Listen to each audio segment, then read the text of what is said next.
오늘은 역대기 하를 공부하겠습니다.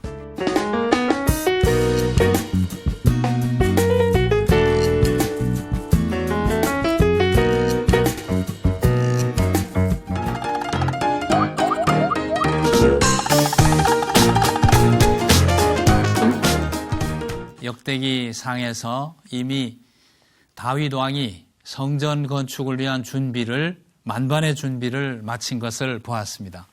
역대기 하에 들어오게 되면은 이제 1장과 9장, 10장, 36장 크게 나눠지는데요. 1장과 9장에서 솔로몬이 성전을 건축합니다.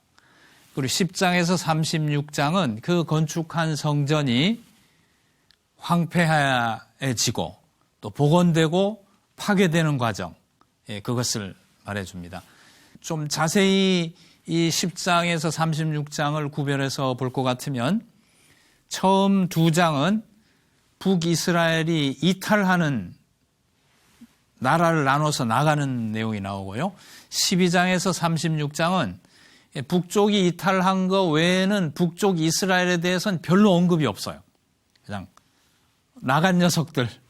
그리고 무엇보다도 역대기 저자가 볼 때에 예루살렘 성전을 박차고 나간 사람들을 사람으로 생각 안 하는 것 같아요. 아주 논외입니다. 관심을 꺼버려서 북왕국 왕들은 언급이 거의 없습니다. 그리고 12장부터는 남왕국만 관심을 가지고 역사 기술을 하는데, 그럼 북쪽은 이탈하고 남쪽은 충성했는가? 충성하려고 노력했죠. 제대로 되지 않았습니다. 황폐화될 때가 많았습니다. 지난 시간에 말씀드린 대로 왕들이 그 굳건한 심지를 언약에 이렇게 내리지 못하고 자꾸 그 이방신에게 끌렸던 거예요. 그래서 우상숭배, 사회불의 이런 걸로 성전이 황폐화되었던 것입니다. 화려한 성전을 지어놓고 너무 착취한 거죠. 성전을 너무 못 살게 굴었던 것입니다. 그러나 이제 좋은 왕들이 나와서 그 황폐해진 약탈된 성전을 복원하는 일들이 거듭 일어납니다. 다행히 한 8왕 정도가 7, 8왕 정도가 성전에 대한 그 애정을 가지고 하나님께 이스라엘을 돌리려는 노력을 했는데 그때마다 이제 복원이 일어났습니다. 그러나 몇 사람이 그랬지만은 죄가 워낙 지배적인 거예요. 그래가지고 결국 성전은 황폐화되다 못해 외적의 침입에 의해서 파괴되는 길을 가게 됩니다. 이것이 역대기의 기록의 역대기 역사의 개관인데요. 쭉 말씀드려옵니다마는 성전을 중심으로 이렇게 성전 이탈, 성전에 대한 충성, 이렇게 역대기가 진행되고 있습니다. 먼저 1장에서 9장 보면은 솔로몬 시대는 이스라엘 나라의 황금 시대였습니다. 왕국은 솔로몬의 지도력 하에 결속이 되고 물자는 풍부하고 영토는 넓어지고 아주 영광스러운 시대였습니다. 다윗이 공들여 준비한 것을 기초로 예루살렘에 장려한 성전이 건축되게 됩니다. 하나님이 솔로몬에게 나타나셔서 다윗 언약을 확인해 주시고요. 모세의 성막식양에 따라 성전이 설계되고 모리아 산 위에 성전이 건축됩니다. 3장에서 4장에 나옵니다.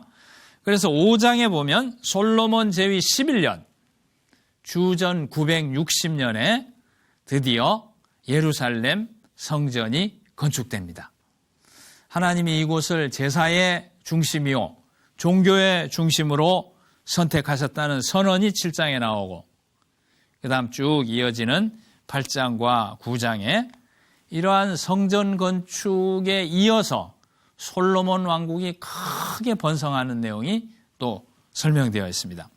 솔로몬 왕국은 아버지의 왕국처럼 견고해지고 다른 나라보다 더욱 강한 나라로 발전합니다. 성전 건축으로 솔로몬 왕국은 더욱 강화됩니다. 그게 8장. 그 다음에 9장에는 스바 여왕이 와서 솔로몬의 업적을 칭찬하는 내용이 나옵니다.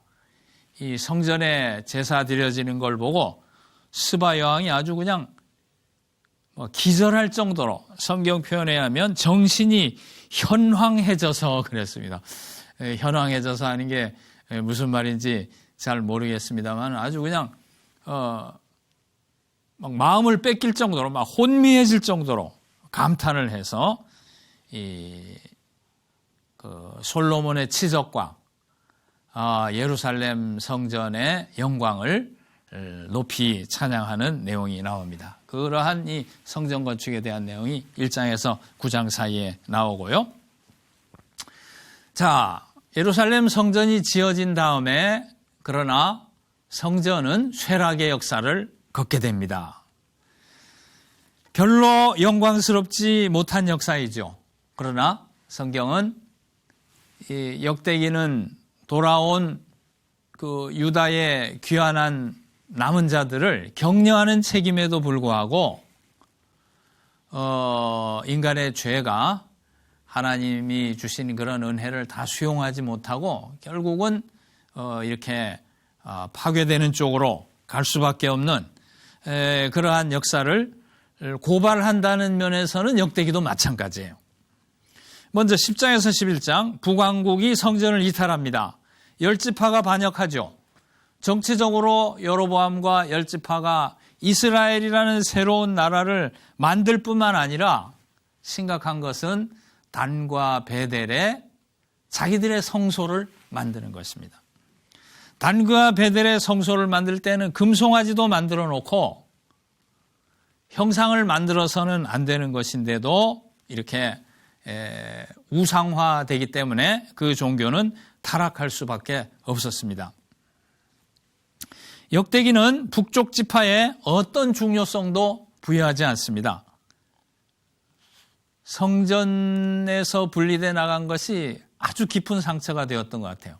그래서 북에 대한 언급은 이후로 거의 자취를 감추게 되고 마는 것입니다. 남왕국의 기록 중심으로 역대하는 되어 있는데 12장에서 36장은 르호보암 이래에 르호보암은 솔로몬의 아들이죠. 르호보암 이래에 19방, 물론 아달랴는 빼고입니다. 시드기야까지 19방의 역사를 기록하고 있는데 모두가 성전에 대한 집중력이 얼마나 좋은가가 왕들을 평가하는 기준이에요. 성전 집중력. 이 왕들을 평가하는 기초가 됩니다. 열왕기 시작할 때에 나눠드린 남북 왕국 개관 도표가 있었습니다. 도표를 보시면서 이 왕들의 행적을 같이 살펴보면 좋겠습니다. 르호보암부터 시드기야까지 쭉 나가는데요. 자, 역대기를 공부하면서 관심을 가져야 될 것은 누차 말씀드립니다만은 성전에 대한 관심인데 제가 가져온 그 노트에서 각 왕들이 성전과 어떻게 관계되느냐 한 것만 한번 제가 쭉 읽어보겠습니다. 그냥 들으시기만 하면 됩니다. 르호보암은 일반적으로는 좋은 왕은 아니었어요. 그런데 성전에서 피난처를 찾았습니다. 이것이 르호보암을 표현하는 거예요. 그 다음 아비암, 뭐 다 볼 필요는 없고 아사는 좋은 왕인데 성전 쇄신을 하는 이 계획에 막대한 지원을 했습니다. 성전 쇄신 계획에 막대한 지원을 했다. 성전과 관계된 부분만 쭉 읽으면 그렇습니다. 그 다음에 여호사밧도 좋은 왕인데 여호사밧은 성전 예배를 존중하고 백성에게 하나님 말씀을 가르쳤습니다. 이것이 여호사밧의 특징이에요. 그 다음에 여호람, 그 다음에 아하시야 이런 왕들은 우상숭배를 좋아하고 성전에 관심이 없었어요. 그러니까 이제 여호람의 경우는 아합의 딸과 결혼하게 되죠. 그러니까 얼마나 참 종교적으로 위험한 일을 한 것입니까? 요람과 아시아에 의해서 성전이 황폐된 다음에는 요아스라는 왕이 좋은 왕인데, 이 요아스는 성전을 아주 광범하게 수리를 했습니다. 그래서 좋은 왕이에요. 그 다음에 이어서 아마샤가 이어지는데, 아마샤는 좋은 왕이긴 한데 하나님께 충성은 했는데 그 충성이 완전한 것이 못됐습니다. 에돔의 신들을 섬기고 말았어요. 그래서 북에서 요아스가 침략했을 때 성전 보물을 빼앗긴 사람입니다. 이 사람도 성전과 보물 빼앗긴 걸로 연결이 돼요. 그 다음에 우시야라는 왕이 이어집니다. 좋은 왕이었습니다. 52년 통치하고 아주 강한 왕이었는데, 이 우시야에게 있어서 문제가 된 것은 뭐냐면은 여호와의 성전에 들어가서 자기가 분향하라고 했어요. 이것도 성전과 연결되죠. 그러니까 이것은 나라가 강성해지니까 교만해서 생긴 일이고요. 그 다음에 요담도 좋은 왕인데요. 아버지가 성전에서 다친 걸 보고는 성전을 아주 귀하게 하겠어요. 성전에 들어가질 않았대요. 그 27장 2절에 보면은 요담이 성전에 들어가지 않았다 그랬는데 두 가지 해석이 가능한 것 같습니다. 아버지 우시야처럼 성전에서 교만하게 자기가 이렇게 제단에 분향하려고 하지 않았다는 의미도 되고, 또 아버지가 문둥병 든 게 너무 충격을 받아가지고 아주 성전 근처는 얼씬거리지도 않았다는 그런 의미인지 모르겠습니다. 어쨌든 그러나 요담은 성전 문을 다시 달고 하나님 앞에 아주 정도를 향해 간 사람이었습니다. 아하스는 우상 숭배함으로 성전을 황폐케 했습니다. 성전과 관계되죠. 그 다음에 유명한 두 왕이 나타나는데 히스기야와 요시야입니다. 히스기야는 성전문을 다시 열고 성소를 청결케 하고 유월절을 회복했습니다. 히스기야 아들 므낫세는 이방 종교를 성전에 들어왔습니다. 전부 성전과 연결되고 있어요. 므낫세 아들 아몬도 마찬가지고. 그리고 히스기야의 증손자 요시야는 성전 수리를 하다가 율법책을 발견한 사람으로 유명하죠. 히스기야, 요시와 이 위대한 개혁군주들이 전부 하나님 성소하고 연결되고 있습니다. 요시야가 지난 다음에는 나라는 급전직하 멸망하는 쪽으로 흐르게 되는데, 여호아스, 여호야김은 전부 이 장려한 솔로몬의 성전을 황폐케 한 사람들이었습니다. 그러다가 마지막 시드기야는 성전의 마지막 파괴를 목도한 사람입니다. 왕들이 전부 성전하고 연결되고 있는 것을 볼 수 있습니다. 자, 그만큼 성전에 대해서 관심이 많은 책인데, 이 중에 중요한 왕은 또 조금 더 살펴보겠습니다만은, 이 하나님의 백성에게 있어서 성전에 대해서 얼마나 집중하느냐가 그들의 영적 온도였습니다. 무슨 건물에 그렇게 신경 쓰는 게 뭐가 중요하냐, 이렇게 생각하실 수 있지만은, 당시 성전은 지금 예배당과는 비교될 수 없을 정도로 상징적인 의미가 컸습니다. 지금은 우리가 성경도 다 가지고 있지 않습니까? 개인 경건 생활도 할 수 있고, 꼭 예배당이 아니고 야외 집회도 할 수 있고, 또 어떤 특별한 부흥회 모임도 있을 수 있고, 이런데 당시에는 무슨 성경을, 하나님의 율법책을 사람들이 다 가지고 있었던 것도 아니고, 또 지금처럼 그리스도를 믿으면 어디서든지 회개하면 죄사함을 받을 수 있는데, 그런 죄사함 받을 수 있는 장치가 적어도 공식적으로 제도적으로 개인들에게 주어져 있는 것도 아니고, 그러니까 하나님 말씀을 듣고 하나님의 뜻을 파악하고 기도하고 죄사함 받고 하는 것이 성소에, 성전에 다 집중되어 있었던 것입니다. 그러니까 성전에 대한 관심이라는 것은 그냥 어떤 건물에 대한 관심으로 지금 환산해서 생각할 수 있는 문제가 아니고요. 이것이 바로 유일하신 여호와 하나님에 대한 집중 그 자체였던 것이죠. 그러면 역대기가 이렇게 성전의 집중력을 성전에 대한 그 집중을 중시하는 것은 그만큼 성전에 대한 집중이 이스라엘의 영적 온도였기 때문인 것입니다. 우리에게도 적용할 수 있는 것입니다. 우리에게는 어떻게 적용하면 될까요? 그리스도에 대한 집중이 우리의 영적 온도죠.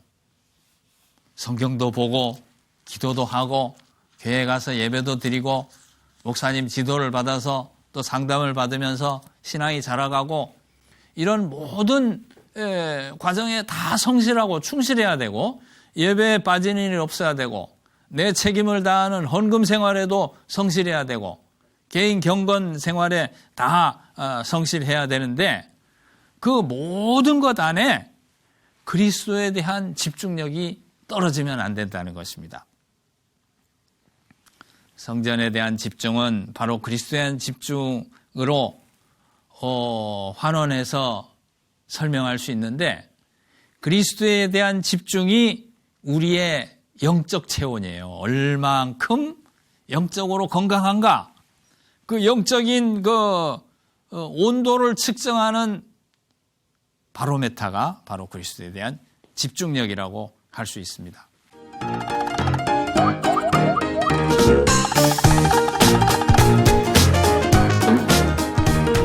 역대기를 보면서 다시 한번 복음에 대해서 생각하지 않을 수 없는 것은 성전 자체가 반역한 우리들을 위해서 교제를 지속해 주시는 하나님의 방편이고 성전 자체가 그리스도의 모형이고 상징이기 때문에 성전에 대한 집중은 바로 그리스도에 대한 집중을 설교하시는 말씀이라 이렇게 생각이 드는 것입니다.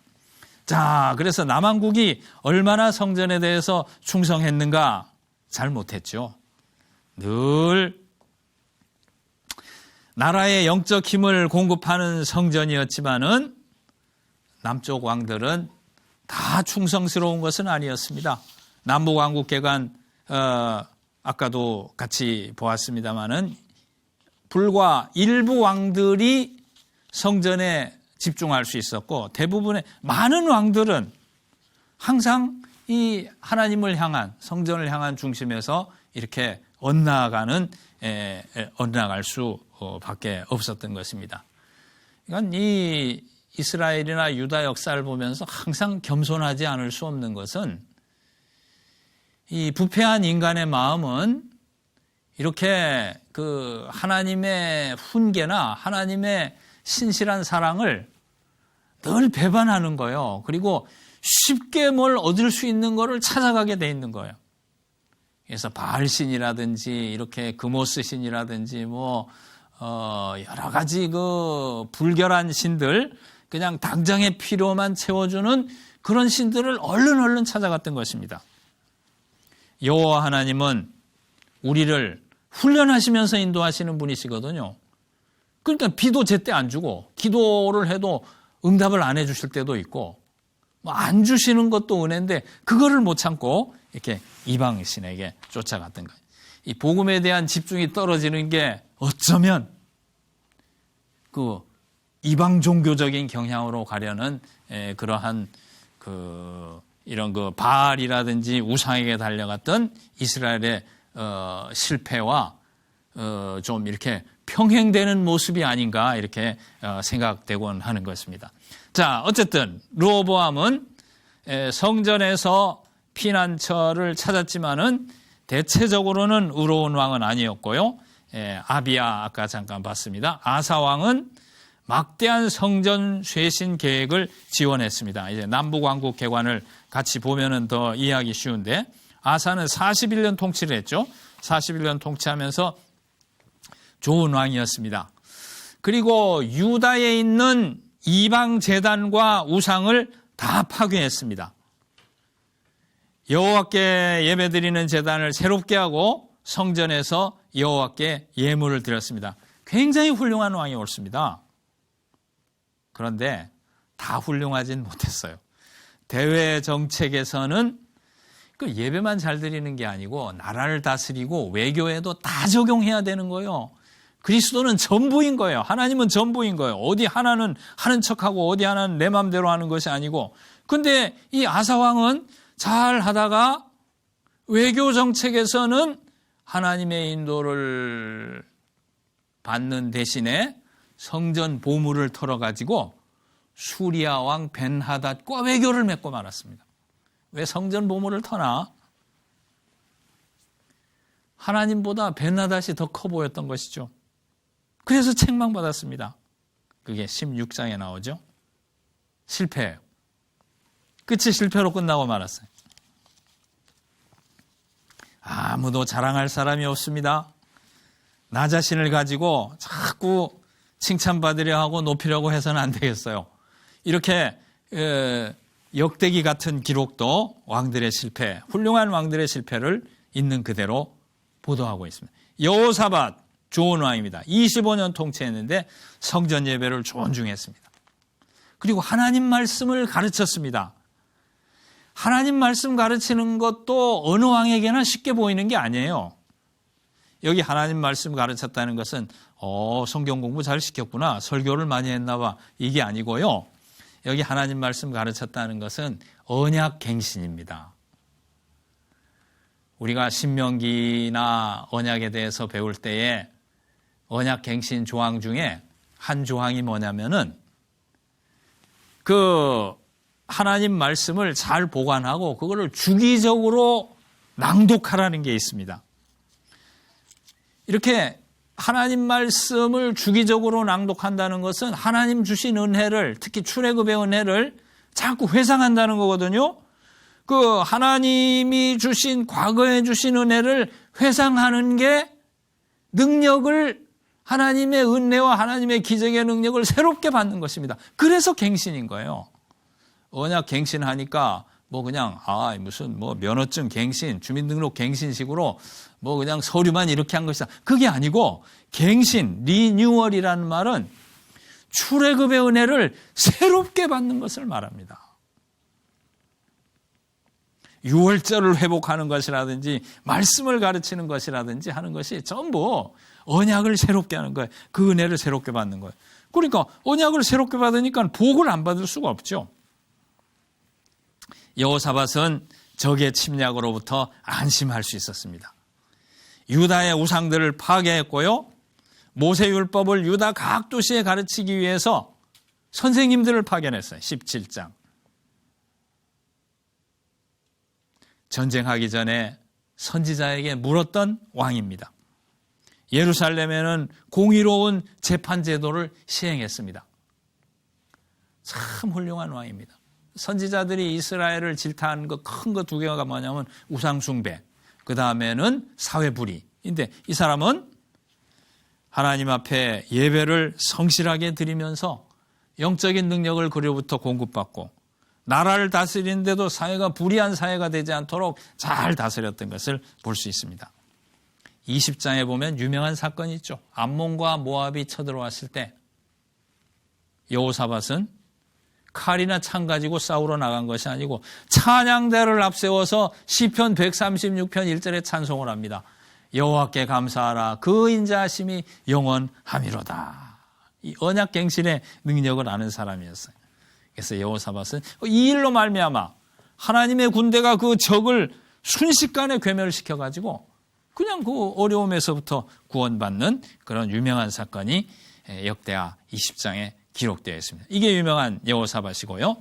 자, 아하시야, 여호람, 아합을 따라 우상숭배를 행한 이런 죄 많은 왕. 아하시야는 또 아버지 따라 악하고, 요아스는 그 다음에 좋은 왕인데 40년 통치하면서 성전을 광범하게 수리한 사람. 아마샤는 잠깐 설명했습니다. 우시야도 아까 설명드린 대로 52년 통치하면서 아주 좋고 강한 왕이었는데 그만 나라가 강해지니까 교만해졌어요. 내가 왕만 하나? 제사도 드리지. 그리고 함부로 뛰어들어간 것이 하나님이 교만을 싫어하신 것이죠. 문둥병이 들어서 죽을 때까지 공경을 겪었던 것입니다. 자, 그 다음에 아들인 요담은 아버지를 닮아가지고 성전을 귀하게 여기고 하나님 앞에 그 길을 바로 세워서 바른 길을 갔다 그랬습니다. 요담. 좋은 왕이고요. 아하스, 그 아들 아하스는 좋지 않은 왕이고. 자, 히스기야하고 요시야는 우리가 그 열왕기를 공부할 때도 잘 배웠습니다만은 히스기야는 성전문을 다시 열었고요. 그 다음에 유월절을 회복했고요. 그래서 하나님을 구하고 일심으로 행해서 형통했다 그랬습니다. 북왕국이 망할 때였지만은 북왕국의 사내립이 유다는 손을 댈 수가 없었습니다. 유다를 손 못 댄 정도가 아니고 유다를 치다가 18만 5천 명 군대를 잃어버리고 돌아가서 자기도 시해당했어요. 그러니까 이 유다 한 나라가 하나님 은혜로 버틴 게 세계 역사를 바꾼 것입니다. 므낫세와 아몬은 좋지 않은 왕이었죠. 므낫세는 특별히 나쁜 왕이에요. 므낫세는 55년 통치를, 왜 이렇게 오래 통치하죠? 나쁜 왕이. 하여간 참 오래 통치하면서 히스기야가 회복한 종교개혁을 완전히 180도 거꾸로 돌려놨습니다. 그래서 히스기야가 회파한 바알 신상을 다시 세우고 성전에 이방 제단들을 쌓음으로 말미암아서 완전히 므낫세 때문에 유다는 망했다고 할 수 있을 정도로 역사를 망가뜨려 놓은 사람입니다. 아몬은 잠깐 통치했지만 1년 통치했지만 역시 아버지를 극복하지 못하고, 그 다음에 요시야는 유명한 왕이죠. 요시야는 31년 통치한 좋은 왕인데 아주 왕이 되면서부터 하나님을 구했어요. 얼마나 참 착합니까? 좋은 왕입니까? 간절한 영적 관심을 가지고 성전 중심의 대부흥 운동을 일으켰습니다. 우상을 파괴했습니다. 철저하게, 광범하게. 그리고 성전을 수리하다가 율법책을 발견하고 부흥 운동에 더욱 불을 붙였습니다. 히스기야처럼 온전하게 유월절을 지켰는데 이 역대하 35장은 선지자 사무엘 이후로 이스라엘 가운데 이처럼 유월절을 지킨 예가 없다, 이렇게 말할 정도로 유월절을 잘하지. 유월절은 왜 중요한가요? 유월절은 출애굽한 사건을 기념하는 절기입니다. 즉 이것도 언약갱신이에요. 하나님이 출애굽 때 주신 은혜를 기념하면서 하나님을 찬양한 것이죠. 그러니까 그 하나님의 그 은혜를 회상하고 그 하나님의 은혜를 다시 새롭게 이 유월절을 통해서 받았기 때문에 요시야는 유다의 종교 분위기를 완전히 쇄신한 사람이었습니다. 무기토 전투에서 그만 아깝게 전사하긴 했지만 요시야는 마지막 개혁군주였고 부흥을 이끈 귀한 왕이었습니다. 아마도 요시야나 히스기야가 있었는데 왜 유다가 망했을까? 저도 그런 고민을 한 적이 있는데 아마도 제 생각에는 요시야와 히스기야의 부흥과 개혁이 있었기 때문에 70년 포로 기간을 견딜 수 있었던 거죠. 그 기간을 견디고 돌아와서 다시 성전을 재건할 수 있었던 것이죠. 요시야는 그런 점에 중요한 것 같아요. 우리나라 역사로 보면 1907년에 평양 대부흥이 있었습니다. 아니, 대부흥이 일어났으면 나라를 독립시켜 주셔야 되잖아요. 근데 1912년에 나라가 망했어요. 안타깝다, 그렇게 생각할 게 아니고 일제 36년 기간을 거치면서 해방된 다음에 그 한반도에 하나님이 이렇게 그 신앙을 부흥시켜 주시려고 1907년도에 그런 영적 준비를 시켜주셨다, 이렇게 볼 수도 있습니다. 1907년에 부흥하고 요시야의 부흥이 국가의 패망, 국가의 멸망이라는 역사적인 큰 사건을 앞에 두고 이게 평행을 이루고 있는 것 같아요. 어쨌든 간에 요시야의 부흥은 그냥 역사 액면 그대로 아무 의미가 없다, 부흥해봐야 나라가 망해봐야, 이렇게 말할 것이 아니고 성전 중심의 안목, 하나님의 그 헤세드 사랑의 안목이 역사를 보는 중요한 안목인 것처럼 요시야의 이 종교개혁, 또 멀리는 히스기야의 이런 신앙부흥은 이스라엘 전체의 구속사에 있어서 굉장히 중요한 의미를 갖는다고 봅니다. 자, 어쨌든 이어지는 여호아스, 여호야김, 여호야기는 성전을 그냥 황폐케 한 사람들이었고, 그냥 이 사람들은 성전의 보물만 다른 나라 왕한테 뺏겼어요. 그리고 시드기야는 마지막으로 성전이 파괴되는 것을 목격한 사람이었습니다. 성전에 있는 모든 것이 약탈되고 불타고 성전은 황폐화되어서 70년의 포로 생활이 시작되는 것입니다. 그리고 역대하 제일 마지막 36장 22절 23절은 이게 제일 마지막 절인데요. 고레스의 조서를 보도하는 걸로 역대기가 마치고 있습니다. 고레스 조서를 한번 보시기 바랍니다. 바사왕 고레스 원년에 고레스가 조서를 내려서 뭐라고 하냐면 하늘의 신 여호와께서 세상 만국을 내게 주셨고 나에게 명령하여 유다 예루살렘의 성전을 건축하라 하셨나니 너희 하나님의 백성들아 다 올라갈지어다. 그렇게 말하는 내용이 나옵니다. 유다 예루살렘의 성전을 건축하라.